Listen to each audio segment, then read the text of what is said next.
अरे 14 अप्रैल शुभ दिन आयल,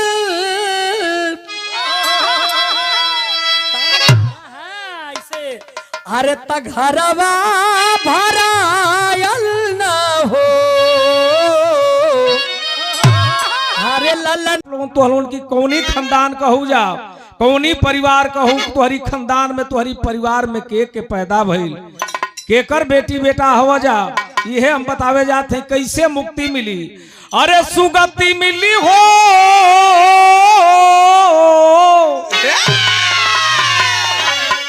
हम सुगति शब्द कहते हैं तो आप लोगों सोचत होई बुझा, आप लोगों सोचत होई बजा चाचा दादा भैया इस सुगति। अरे ललना खुश भैली माई कया चारिया धना वालू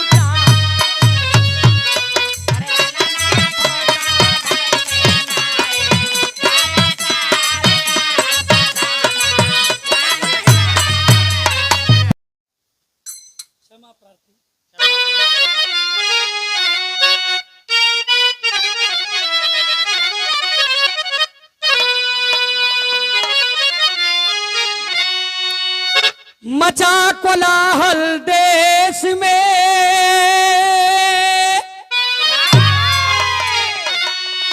खिला हुआ अरमान,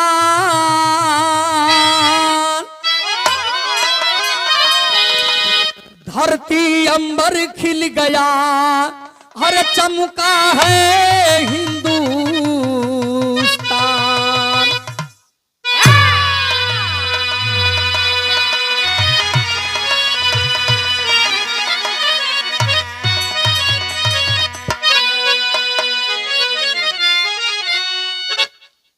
अमृत रस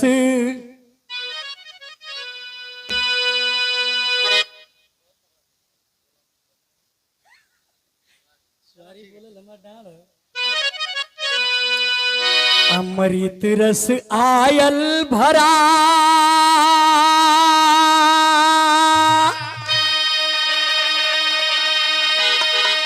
अरे मिला बहुत सम्मान,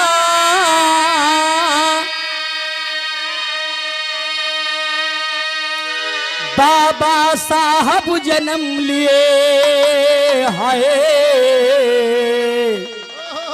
हर चमका हिंदुस्तान।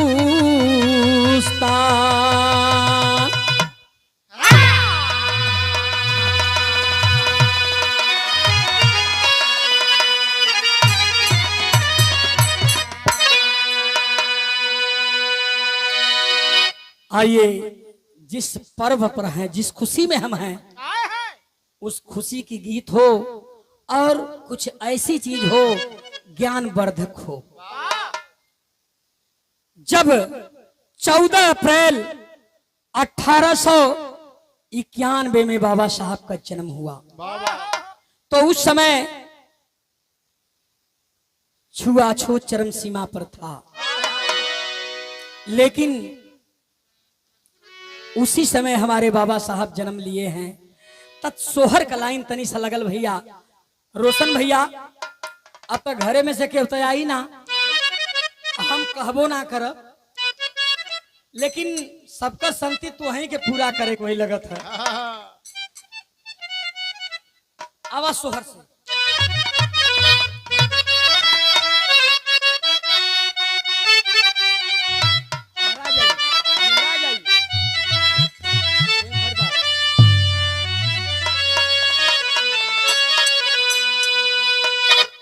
देखे सोहर का लाइन बा, लेकिन सोहर के समय दो पक्ष होला, इधर सीता जी हैं और इधर जन्मा सरोज जी हैं, दो पक्ष होला। बिचवा में कौन पक्ष है? बे मर्द छोड़ा, हमार का मतलब हम कुछ ना है पहले का हो भाई? अरे कैसे तिलक चढ़ावला कुछ ना हो देखला रहेगा, हमके मत जोड़ा, हम इन्हों को बात इन्हों को नाव लेते ही इमन कारण है। नहीं नहीं भाई, अब हम काहे हालांकि हम तो अलग गवैया है, इनाम तो दे ही सकेले, लेकिन कोनो दिक्कत ना है। वाह तो एक पक्ष कढ़ावाला हाँ सरोज जी और दूसर का पक्ष घोटावाला का भैया गलत कहते नहीं हो गलत कहबे करवा ऐसा तो बोला कहते ठीक अब जन्मा ई भैया कन्नौआ हम खाली भुला गए दुर्गा भैया हो दुर्गा भैया हाँ हमारे के बिरहा शुरुआत में भइल श्याम नारायण भैया पूजा मिशन म्यूजिक पर जौने बिरहा के शीर्षक रहल बाबा साहब की हत्या आज 5,60,000 गईल बा बड़ा प्यार दुलार मिलल और वही बिरहा से आज जौने चैनल पर गाइला वो चैनल 85,500 गयल बा सब्सक्राइबर। ई आप लोगन का प्यार दुलार बा, आप लोग हमके गवावेला, आप लोग सब कुछ करेला।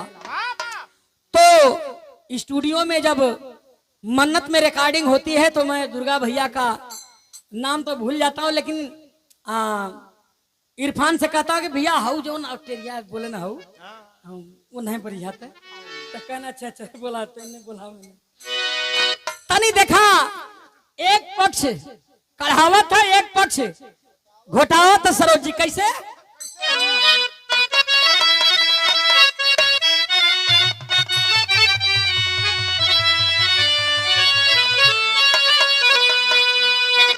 अरे कौने माँ से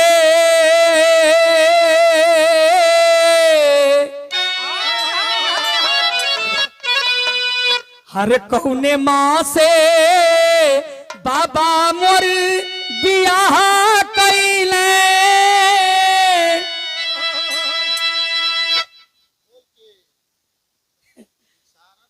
अच्छा ठीक है तो हर कई रूप ना हाँ हर कौने माँ से बाबा मोर बियाह कैले।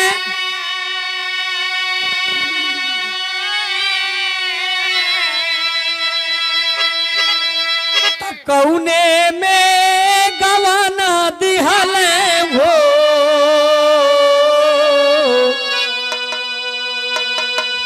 हरे सखिया कौने माँ से सूता अली हो से जरियात पौआ मोरा भारी भइल हो।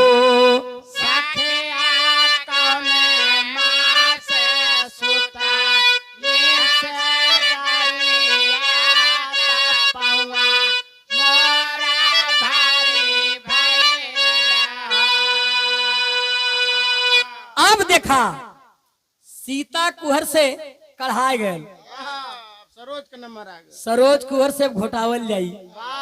अच्छा सरोज घोटावत हई तब बड़ी ऊंची बात बतावत हई, ई बतावत हई कि पहले राकेश भैया जब शादी विवाह होके तक कैसे होखे उस समय बतावत ही, हर बात बतावत हई।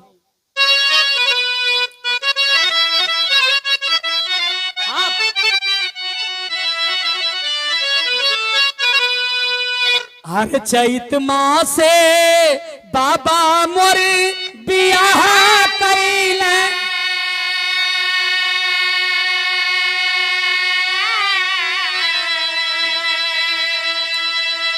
त अगहन में गवाना दिहल वो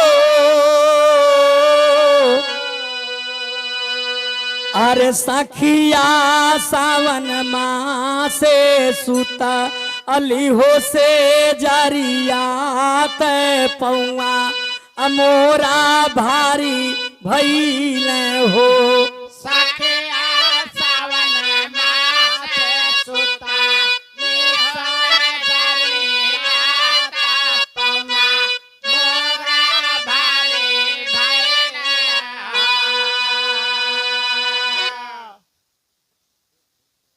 ये देखा सवाल जवाब पर रोशन भैया की ओर से इस सबका संति है ना इकट्ठा ठीक है। तो अते के हम गन्नत ना है इकट्ठा इस सब कर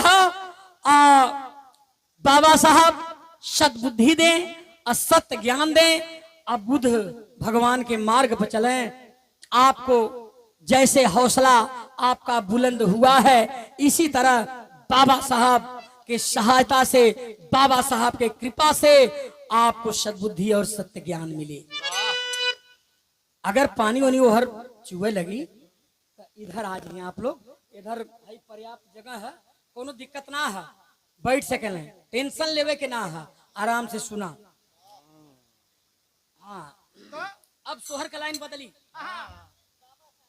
क्या बात है, क्या बात है। ये हमारे छोटे भाई, हमारे गार्जियन और बड़े का काम किए हैं, जो इस बनारस के धरती पर इन्होंने मुझे ला करके इस माटी के कलाकार को जेके कुछ जानकारी ना है मिशन के अलावा, लेकिन आज यहाँ ला करके इतना बड़ा मंच दे दिए, तो धन्य है रोशन भाई और धन्य है मेरे बाबा साहब।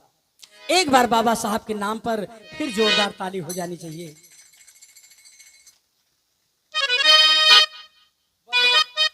ना रही इल गवले बेचन भैया वाली अब लहरा के।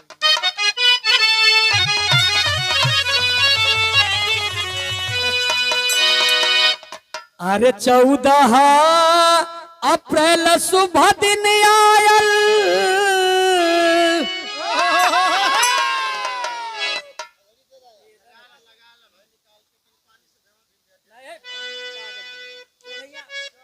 हजरिया बजावे के चक्कर में एके लगा लेंगे और तलवा घूम कर अपने।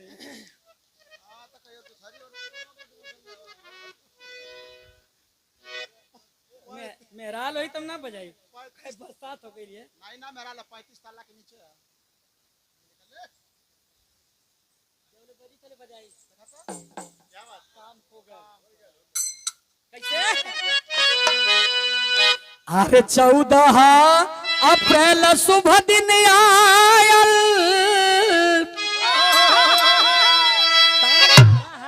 ऐसे अरे तघरवा भरायल न हो, अरे ललना खुश भैली माई कया चारिया धना वालू।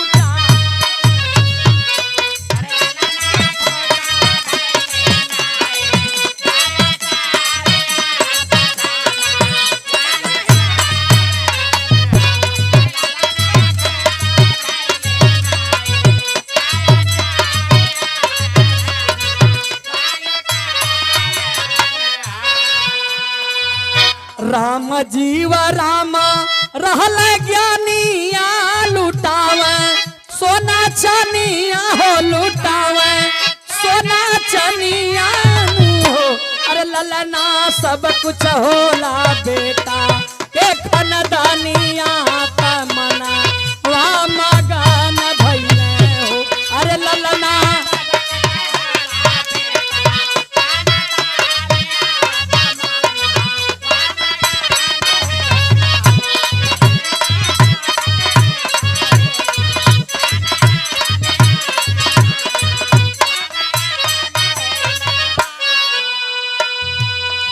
देखिए रोशन जी आ रहे हैं हमारे बीच में, और इनके बहादुरी पर हम इनका सम्मान करेंगे।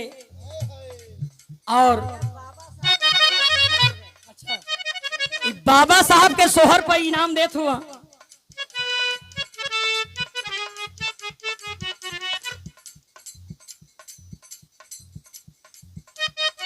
देखें, अब यही कड़ी में बाबा साहब के सोहर पर सम्मान, और हम चाहते हैं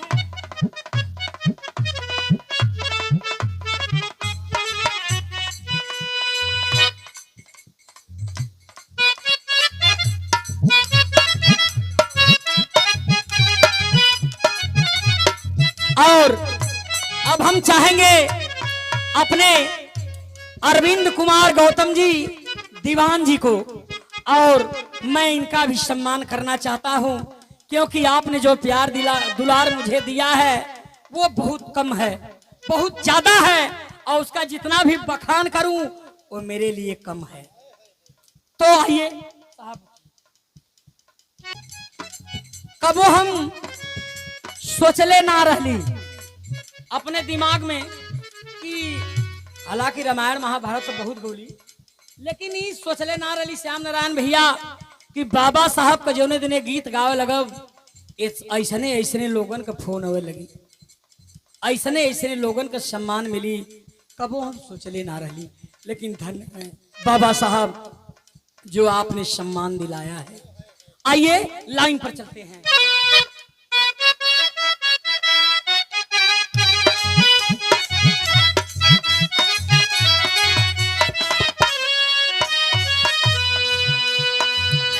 माता भीमा बाई गया चारी आते भरी गना जारी आते भरी गना जारी आनु हो अरे ललना भरी गईली माई गना जारी आते खुशी या मनावली हो।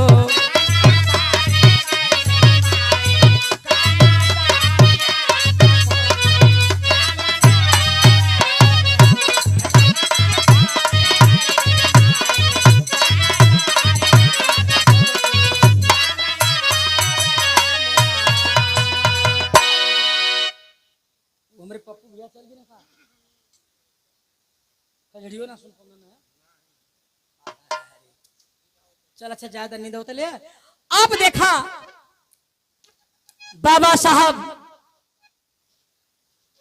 जन्म तो ले लिए मेरे मित्रों, पिता राम जी राव, माता भीमा बाई दुलार प्यार करत हुआ, लेकिन 7 नवंबर 1900 में बाबा साहब के पिता राम जी राव अपने बेटे को अंग्रेजी के इंग्लिश के पहली कक्षा में नाम दर्ज कराते हैं।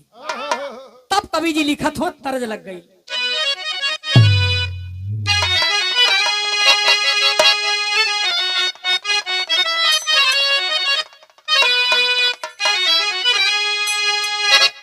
अरे जुगुल जोड़ी हो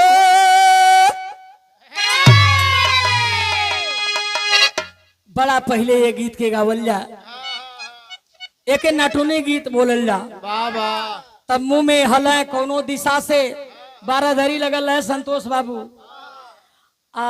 हल जब 3 मिली रहे तो एगो बोली बोले, अरे का ये मलिकार बड़ी पियर पियर धोती लौकती है वही रे दादा। तबले तब निगहिया बदल जा बढ़ती हमन के बदल के लगे निहार रे बाप रे बाप। हाँ लगा था कि गोड़ में से हाँ दू ठोरी तो अलग है, लेकिन हाउ बिजली अलगे बा देखे लाग बा। तो ए भैया पहलवा ताश बड़ा तेज बड़ा खिचड़िया खाता है राकेश भैया। हाँ तो बस ताश बंद दुर्गा भैया, जब ताश बंद हो जाए तब कहे कि गवावा गवा कुछ शुरू कर दे। तो यह बोली रहे, कैसे बोली बोला, अरे का ये मालिकार बड़ी पियर पियर धोती लौकतिया आही रे दादा। त गाँव है का गाँव है, अरे जुगुल जोड़ी हो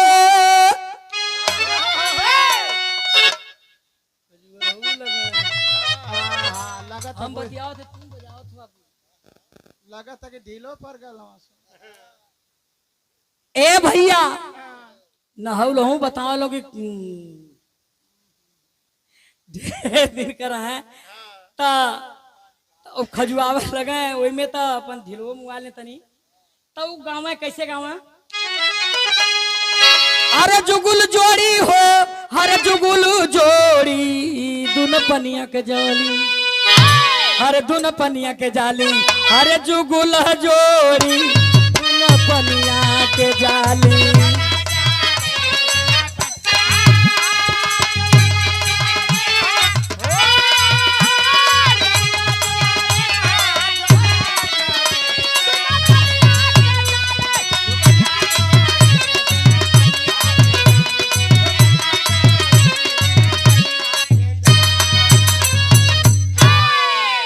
अंतरा के लाइन में अरे बड़की के माथे पे सोहे घड़ी लावा हो।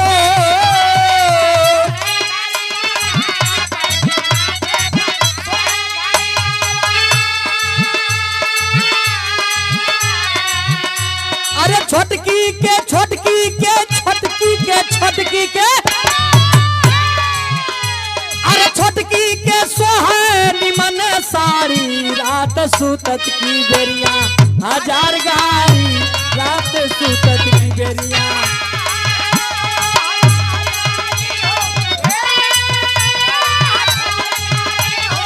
हजार गारी रात सुतत की बेरिया।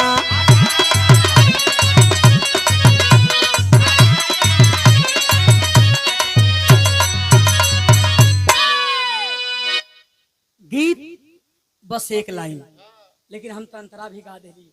लेकिन बिरहा के भाव में बा बाबा साहब का नाम लिखा गल। समय कौन बा? छुआछूत एकदम चरम सीमा पार कैले बा, पार कैले बा, वही में उनका नाम लिखायल हो। तब देखे होत का बा